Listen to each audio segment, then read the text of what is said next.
Hi friends, இன்றைக்கி நம்ம கிச்சனில் மட்டன் யக்னி புலாவ் தான் செய்ய போகிறோம். அதுக்கு 1/2 கிலோ அளவுக்கு மட்டனை குக்கரில் சேர்த்துருக்கேன்.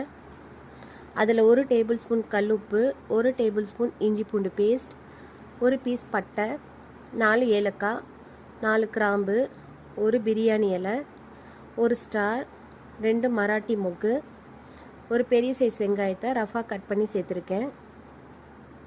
இந்த மாதிரி ஒரு ஒயிட் கிளாத்தில் 1 டேபிள் ஸ்பூன் முழு மல்லி, 1/2 டேபிள் ஸ்பூன் சீரகம், 1/2 டேபிள் ஸ்பூன் சோம்பு, 1/2 டேபிள் ஸ்பூன் முழு மிளகு, இது எல்லாத்தையும் ஒரு பேக் மாதிரி கட்டிட்டு குக்கரில் சேர்த்துக்கலாம்.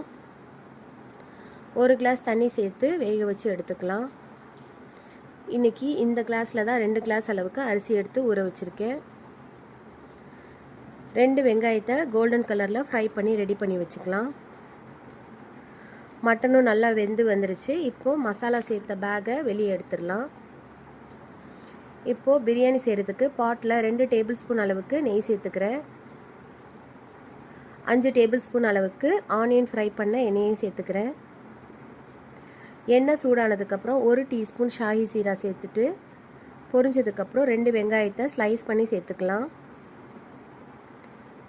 வெங்காயம் இந்த அளவுக்கு கலர் மாதிரி வந்ததுக்கப்புறம் அதில் 1 டீஸ்பூன் பெப்பர், 1 டேபிள் ஸ்பூன் இஞ்சி பூண்டு பேஸ்ட், பிரியாணி இலை, இது எல்லாத்தையும் சேர்த்து நல்லா பச்சை வாசனை போக வதக்கிக்கலாம். நல்லா வதங்கினதுக்கப்புறம் 4 டேபிள் ஸ்பூன் தயிர், ஒரு சின்ன சைஸ் தக்காளியை குட்டி குட்டியாக கட் பண்ணி சேர்த்துக்கலாம். 1 டீஸ்பூன் உப்பு, 1 டீஸ்பூன் பெப்பர் பவுடர், இது எல்லாத்தையும் சேர்த்து நல்லா மிக்ஸ் பண்ணி மூடி வச்சிடலாம். தக்காளி தயிர் எல்லாம் நல்லா வதங்கி வந்ததுக்கப்புறம் 5 பச்சை மிளகாவை ஸ்லிட் பண்ணி சேர்த்துக்கிறேன். வேக வச்ச மட்டனை சேர்த்துட்டு நான் இன்றைக்கி 2 கிளாஸ் அளவுக்கு ரைஸ் எடுத்திருக்கேன். மட்டன் வேக வச்ச தண்ணி எல்லாம் சேர்த்து மொத்தமாக 3 கிளாஸ் தண்ணி சேர்த்துருக்கேன். 1 டீஸ்பூன் கரம் மசாலாவும் சேர்த்துக்கலாம். தண்ணி நல்லா கொதி வந்ததுக்கப்புறம் ஊற வச்சுருக்க ரைஸ் சேர்த்துக்கலாம். கொதி வந்ததுக்கப்புறம் 15 மினிட்ஸ் தம்மில் வச்சு எடுத்தால் நல்லா உதிரி உதிரியான யக்னி புலாவ் ரெடி ஆயிரும். இதுக்கு மேலே தூவுறதுக்கு ஒரு பவுடர் ரெடி பண்ணோம்.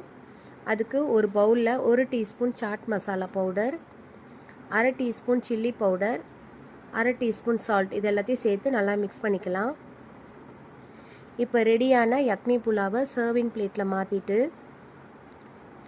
மேலே ஃப்ரை பண்ண ஆனியன் சேர்த்துக்கலாம். ரெடி பண்ண மசாலா பவுடரையும் கொஞ்சமாக தூவிக்கலாம். இப்போது டேஸ்டியான யக்னி புலாவ் ரெடி ஆயிடுச்சு. இப்போ நம்மளோட யக்னி புலாவை சாப்பிட்டு என்ஜாய் பண்ணலாம்.